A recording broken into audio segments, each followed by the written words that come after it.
You ever walk away from a conversation feeling small? Not because you did anything wrong, but because someone talked over you, brushed you off, or threw a little jab wrapped in a smile. It's subtle, it's sneaky, and it wears you down. Maybe it's that coworker who acts like your ideas don't exist, or that friend who masks criticism as humor, or the family member who thinks your time, your boundaries, your feelings are optional and society's favorite advice. Just let it go. Be the bigger person, but here's the truth. Being the bigger person doesn't mean being a doormat. And Stoicism. It's not about staying quiet while people walk all over you. It's about staying solid-rooted while the storm passes. In this video, we're diving into 5 Stoic ways to deal with people who don't respect you. No yelling, no ego, no emotional chess matches, just quiet power, clear boundaries, and the kind of inner strength no one can shake. So, if you're done feeling small, if you're ready to take back your peace, your presence, your self-respect, let's walk this path together. You don't need to fight to stand firm. You just need to know where you stand. Let's begin. Ways 1. The power of the silent stare. Ever tried to win an argument without saying a single word? Welcome to the power of the silent stare. When someone crosses the line, talks down to you, mocks you, dismisses you, don't jump to defend yourself. Don't explain. Don't even flinch. Just stop and look. A calm, steady, unblinking stare. Now I know what you're thinking. Really? Just staring? Yeah, really. And it's more powerful than you think, because disrespect feeds on reaction. It's a trap. They want you angry, shaken, on edge. They want to pull you into their storm to knock you off center. But when you meet their chaos with stillness, when you just look calm, unbothered, grounded, something shifts. The power dynamic flips. They get uncomfortable. They stumble. They realize they're not in control of the moment. You are. It's not passive-aggressive. It's presence. It's you saying without a single word, I'm not here to play your game. Let me tell you a story. I was in a group meeting. One guy kept cutting me off loud, smug, acting like he owned the room. I tried being polite, tried interjecting. Nothing worked, so finally I stopped. I leaned back in my chair, crossed my arms, and just stared. 5 seconds, no blinking, no words, no expression, just silence. And suddenly, the room shifted. He got flustered, looked down, didn't interrupt me again. That one silent stare did what no argument could. And get this, he actually started treating me with more respect after that. Sometimes the most powerful thing you can say is nothing at all. You don't have to yell to reclaim your space. You don't have to prove yourself to someone who's already made up their mind. You just have to stand your ground quietly, firmly, fully. The silent stare is more than a reaction. It's a reminder to them and to you that your peace is not up for negotiation, that you don't owe anyone an emotional performance just because they're trying to stir one up. You're not being cold, you're being clear. You're not avoiding conflict. You're refusing to be dragged into nonsense. You're showing up with self-respect. So next time someone pushes your boundaries, tries to test your confidence, don't match their energy. Hold their gaze. Let the silence speak. Because that silence, that stillness, It's not weakness, it's power. Ways 2. Silence is a strong response. Here's the thing about silence. It's not empty. It's full of power. Not every comment deserves your voice. Not every insult deserves your attention. Not every fight deserves your energy. When someone disrespects you, throws a jab, rolls their eyes, or delivers that smug little comment meant to get under your skin, the first instinct is to fire back, to defend, to explain, to prove them wrong. But let me ask you this. What if your silence was the answer? Silence isn't weakness. It's discipline. It's clarity. It's saying, I see what you're trying to do, and I'm not going there with you. Because here's what they don't expect. They don't expect you to stay calm. They don't expect you to disengage. They don't expect you to walk away with your head held high and your peace untouched. And that throws them off more than any comeback ever could.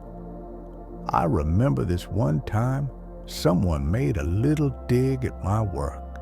You know the type, passive-aggressive, said with a smile meant to sting.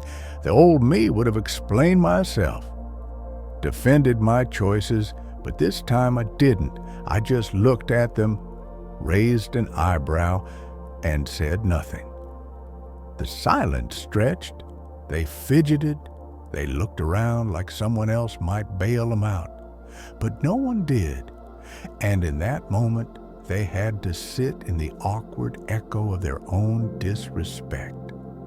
Because I wasn't giving them my energy.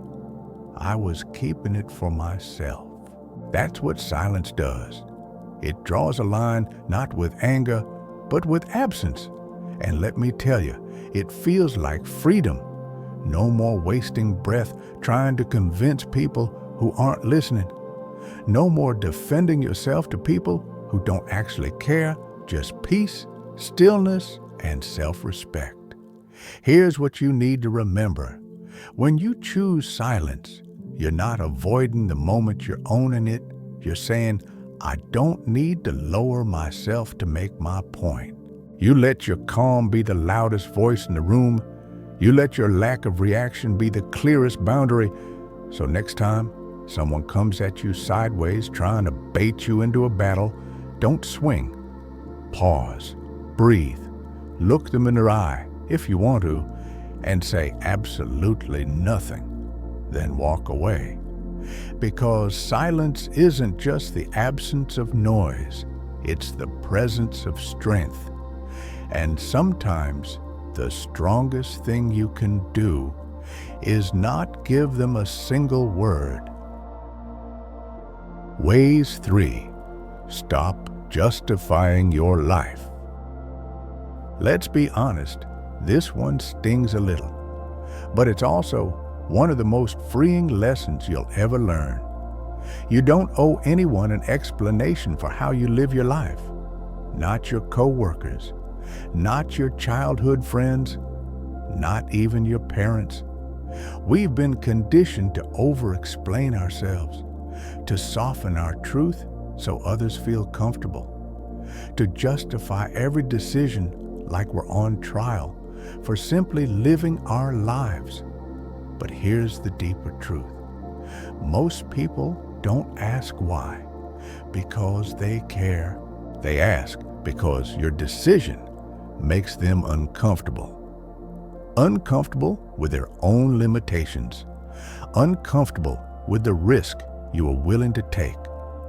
Uncomfortable with the fact that you chose something they never had the courage to. And so they question you. Why would you leave a stable job? Why didn't you go to that party? Why aren't you married yet? And for years, maybe you answered.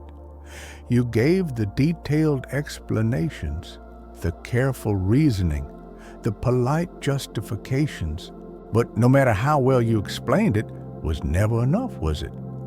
That's because the goal was never understanding.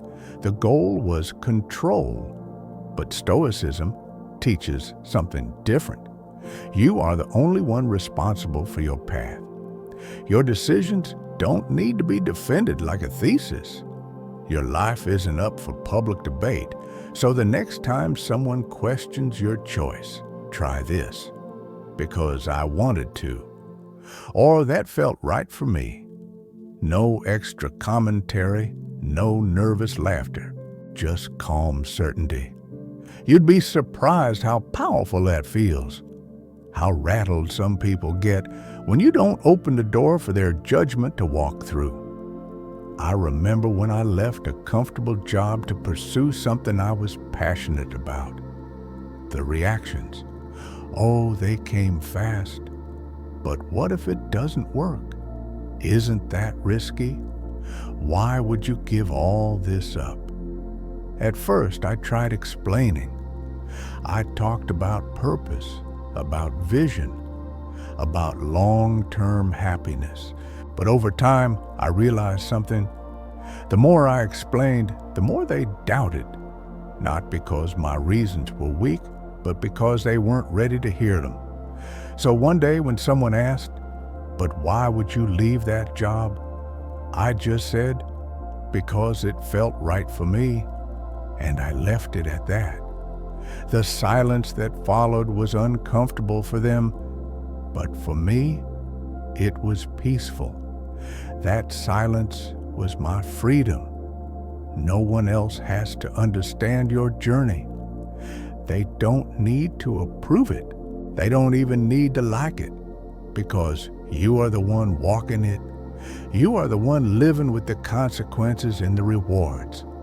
And the moment you stop needing external validation for internal decisions, that's when you start living authentically, unapologetically, powerfully. So next time they ask, remember, you don't have to explain. You can smile, breathe, and stand in your truth. Because your life isn't a group project, and you don't need permission to choose yourself. Ways 4. Distance is self-respect. Let's be clear. Just because someone's been in your life for a long time doesn't mean they belong there forever. Yes, even if they're family. Yes, even if they were once your best friend. Yes, even if it feels uncomfortable to admit it. Time doesn't equal entitlement. Respect is not a bonus. It's a basic requirement. And if someone consistently disrespects your boundaries, if they make you feel small, guilty, or drained every time you're around them, it's time to step back. Now hear me, this isn't about cutting people off in anger or ghosting your way to peace. This is about making a conscious, calm decision to protect your space. Think of your life like a private garden. Peace, clarity, love, these things are growing there, and not everyone deserves a key to the gate. Some people trample through without care. Some pick at your energy like it's free fruit. Some show up only to criticize the way you've arranged the flowers. And you gotta ask yourself, why am I letting them in? Keeping your distance isn't cruel, it's kindness to yourself. When someone refuses to respect your emotional, mental, or physical boundaries, creating space is the healthiest thing you can do. And you don't have to make a big announcement. You don't need to explain yourself. You simply reduce their access gently, quietly, and firmly. Fewer texts, less time. No more bending over backward to make space for someone who wouldn't do the same for you. I once had a friend who constantly undermined my choices, always with a joke, always with a smirk. At first, I brushed it off. But slowly I realized I was walking on eggshells, dreading our conversations, bracing for the next hit. So I started seeing them less. I stopped chasing the connection, and something amazing happened. I could breathe again. Distance gave me clarity. Clarity gave me peace, and peace gave me back my power. Look, some people will tell you that stepping back is selfish. They'll say, but they're your family or you've known them forever. But here's what Stoicism reminds us. You're not here to sacrifice your peace to preserve someone else's comfort. You're not here to be anyone's emotional punching bag. You're not obligated to keep chaos close just because it once felt familiar. Sometimes the strongest, kindest, most stoic thing you can do is walk away, not in anger, but in wisdom. You're not rejecting them. You're choosing you. So protect your peace like it's sacred, because it is. And once you clear that space, you'll be amazed at what starts to grow in its place. Ways 5. Walk like you know your worth. Let's finish with something simple, but powerful enough to change how you carry yourself through life. Hold your head high. It sounds basic. It might even sound cliche, but don't let its simplicity fool you. This isn't just about posture, it's about presence. It's about reminding yourself and the world who you are. Because disrespect doesn't always come as an insult.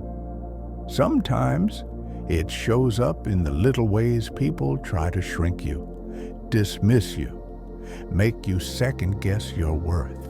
It's in the sarcastic remark that cuts a little too deep. It's in the sideways glance that makes you feel out of place. It's in the silence after you speak, like your voice didn't matter. And when that happens, when you feel the urge to lower your gaze, to question yourself, to play small just to keep the peace, don't instead lift your head, roll your shoulders back, and take up your space. Even if your voice shakes, even if your heart's pounding, even if the room feels cold. Because every time you hold your head high, you're saying, I may not be perfect. I may not be accepted by everyone in this room, but I am not here to shrink. You're not here to get smaller to make others feel more comfortable. You're not here to win everyone's approval. You're here to live in alignment with who you are, and that's more than enough. See, confidence doesn't mean arrogance. True confidence is quiet, it's grounded. It's the calm assurance that no matter how people treat you, you know your own value.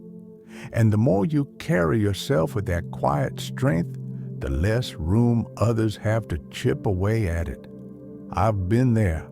I know what it's like to feel invisible in a room, to replay a harsh comment in your head all day, to doubt yourself because someone else didn't see your worth. But here's the Stoic truth. Their opinion doesn't define your value, and it never will. You define that. So walk into every room like you belong, not because you're trying to prove anything, but because you already know it's true. Hold your head high, not to look down on anyone, but so you never forget to look up at the life you're building. You are not small. You are not someone else's stepping stone. You are a force, and your posture should reflect that. So next time someone tries to belittle you through words, energy, silence, or shade, don't react. Don't shrink. Just breathe and rise, because that quiet, steady confidence, that's Stoic strength. And it starts the moment you decide, I won't bow to disrespect even silently. Stand tall, move with purpose, and never let anyone lower the standard for how you carry your own worth. Here's the truth, plain and simple. You set the standard for how others treat you, by what you allow, and by how you carry your energy. Stoicism isn't about shutting down your emotions. It's about choosing not to let someone else control them. It's the strength to stay steady when others get loud, the power to walk away instead of proving your point, the grace to know your worth and not negotiate it. So the next time someone disrespects you, remember, you don't have to react to be powerful. You don't have to explain to be valid. And you sure as hell don't have to stay where you're not respected. Silence is strength. Boundaries are clarity. Self-respect is non-negotiable. Let others play their games. You stay rooted, calm, quiet, unshakable, because you don't have to raise your voice to raise your standards. Thanks for being here. If this spoke to you, hit that like button, drop a comment, and share your story. I'd love to hear how you've claimed your power. And if you want more Stoic guidance to help you walk through life strong and steady, don't forget to subscribe. Until next time, stand tall, stay grounded, and never forget, respect starts with you.